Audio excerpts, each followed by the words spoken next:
warahmatullahi wabarakatuh. Waalaikumsalam warahmatullahi wabarakatuh. Oke, hari ini kelas 3 dan kelas 4 belajar bersama ya. Kelas 3 belajar bersama dengan kelas 4 karena guru kelas 3 tidak bisa masuk karena sudah cuti melahirkan. Jadi kelas 3 dan kelas 4 belajar bersama Ibu Busur. Oke, sebelum memulai pembelajaran, alangkah lebih baiknya untuk membaca doa. Berdoa dimulai. Bismillahirrahmanirrahim. Alhamdulillahi rabbil alamin. You are welcome. Good morning. And how are you today? I'm fine, thank you, and you? I'm fine today. Oke, selanjutnya sebelum memulai pembelajaran, Ibu mau tanya, kelas 3 hari ini siapa yang tidak masuk? Tidak. Dan kelas 4 yang tidak masuk siapa? Oke, selain itu ada lagi? Tidak. Oke, berarti kita mulai pembelajaran hari ini.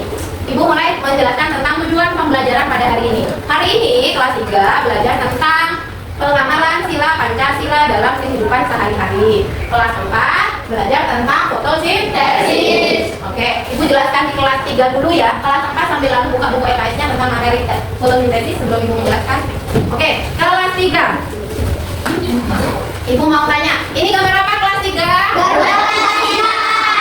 Di Garuda Pancasila terdapat lambang sila Pancasila ke-1 sampai ke 5. Sila ke-1 dilambangkan sila kedua dilambangkan sila ketiga dilambangkan sila keempat dilambangkan sila kelima dilambangkan. Oke, selanjutnya Ibu juga mau tanya, kalau bunyi sila ketiga apa sila? Oke, Abdi, sila kedua bunyinya apa deh? Oke, tepuk tangan buat silanya Abdi. Oke, di depan Ibu juga sudah menyiapkan poster tentang penerapan Pancasila dalam kehidupan sehari-hari. Apakah kelihatan? Oke, sila pertama di sini menjelaskan tentang menghargai bahwa setiap agama memiliki cara beribadah yang berbeda-beda. Jadi karena di Indonesia agamanya ada 6, keberagaman agamanya banyak. Jadi kita harus saling menghargai antar agama. Yang kedua, sila kedua menjaga kesopanan dan saling menghargai. Sesama manusia harus saling menghargai dan menjaga kesopanan. Sila ketiga menjelaskan tentang mengakui keragaman suku dan budaya bangsa serta mendorongnya ke arah persatuan dan kesatuan. Kita sudah tahu bahwa Indonesia ini terkenal dengan sukunya, terkenal dengan bahasa daerahnya, terkenal dengan rumah adatnya yang berbeda dan banyak lagi perbedaan yang ada di Indonesia. Jadi memang sangat perlu untuk kita sebagai warga Indonesia menerapkan sila ketiga. Selanjutnya, sila keempat ada tidak memaksakan kehendak kepada orang lain. Sebagai manusia, kita perlu namanya musyawarah untuk apa? Menentukan keputusan bersama. Nah, supaya apa? Kalau nanti ada musyawarah atau ada voting, tidak boleh memaksakan kehendak. Semua boleh bebas berpendapat, asalkan nanti pada saat hasilnya tidak boleh memaksakan kehendak. Paham? Oke, kita lanjutkan. Sila kelima terakhir, menjunjung tinggi semangat kekeluargaan dan gotong royong. Lah, namanya perbedaan, kita harus semangat menjunjung kebersamaan ini melalui gotong royong. Mau dalam bidang apapun, karena kita sebagai warga Indonesia. Dari makna sila ke-1 hingga sila ke-5, apakah ada yang ditanyakan kelas 3? Tidak ada. Kalau tidak ada, Ibu juga punya contoh gambar penerapan sila ke-1 hingga ke-5.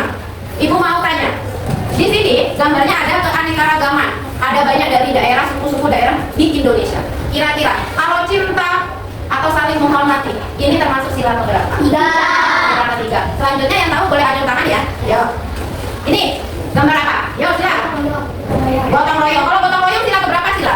5, pinter. Yo, ini ada yang tahu? Oke, Nawa, gambar apa ini, Wan? Orang diskusi. Orang diskusi berarti penerapan sila ke-4, pinter. Yo, Fania. Gambar apa, Wan? Orang jatuh dan ditolong ke-5. Berarti ini penerapan sila keberapa?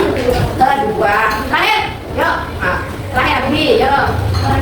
Orang beribadah, orang sholat. Ini berarti penerapan sila berapa? 1. Ada lagi yang mau ditanyakan dari apa penerapan sila? Tidak ada. Kalau tidak ada yang mau ditanyakan, Ibu kasih LKPD untuk kelas 3. Silakan kita.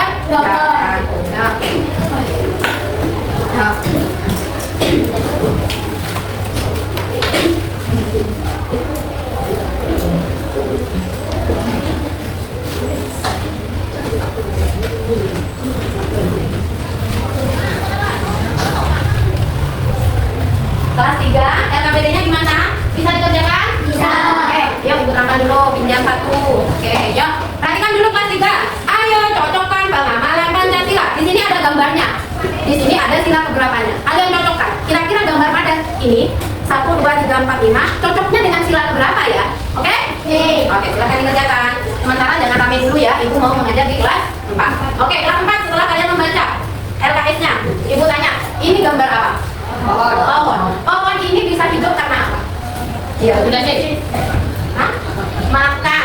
Makan, ada yang jawab fotosintesis, sebenarnya lebih tepat adalah fotosintesis. Kalau makan itu biasanya hanya terjadi pada manusia dan hewan. Sedangkan untuk tumbuhan, untuk dia bisa bertahan hidup melalui fotosintesis. Oke, di papan Ibu juga sudah menyediakan poster tentang fotosintesis. Mengenal alur kerja fotosintesis. Fotosintesis itu adalah proses pembuatan makanan pada tumbuhan, sehingga tumbuhan bisa bertahan hidup walaupun tanpa diberi makan.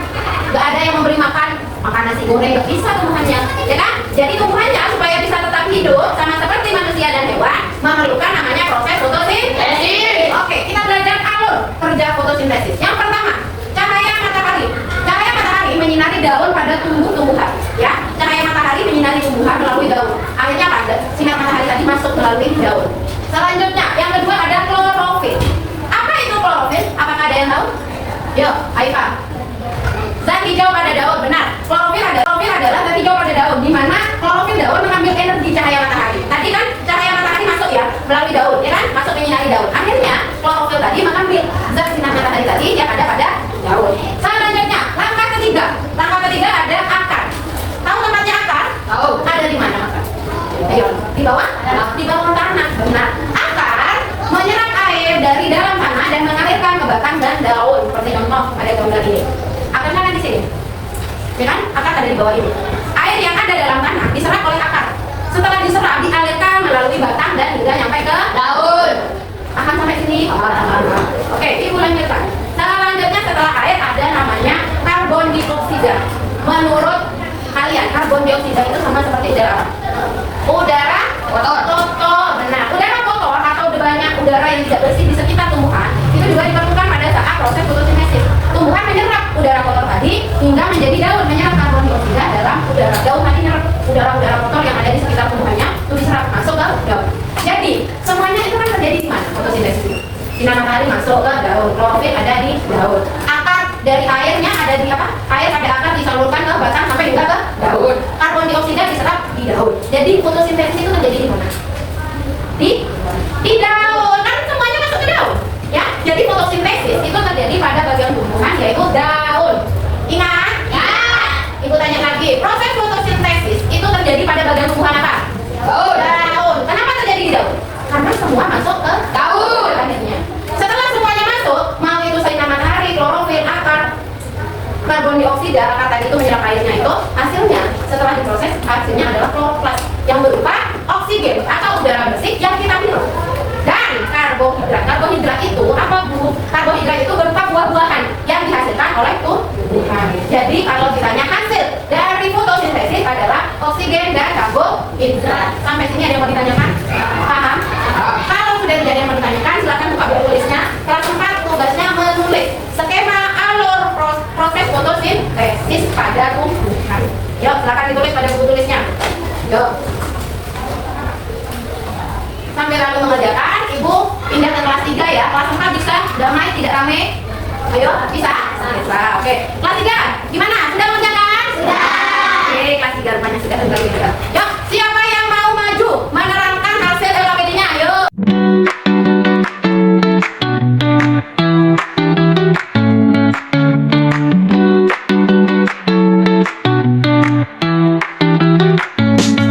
Sebentar ya, kelas 3, sabar dulu. Ayo, kelas 4. Sudah selesai kan belum tugasnya? Sudah. Ada yang berani tidak maju untuk menjelaskan proses fotosintesis? Oke, Mami, yuk.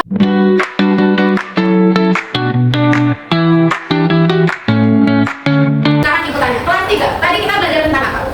Tentang penerapan sila dalam kehidupan sehari-hari. Mulai dari sila pertama hingga sila ke-5. Kelas 3, ada yang mau ditanyakan? Ada. Oke, kalau kelas 4, hari ini kita belajar tentang apa? Mengenal alur kerja fotosintesis. Mengenal alur kerja fotosintesis.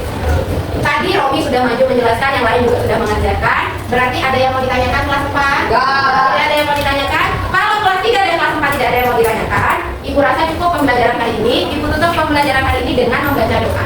Yuk berdoa, dimulai. Bismillahirrahmanirrahim.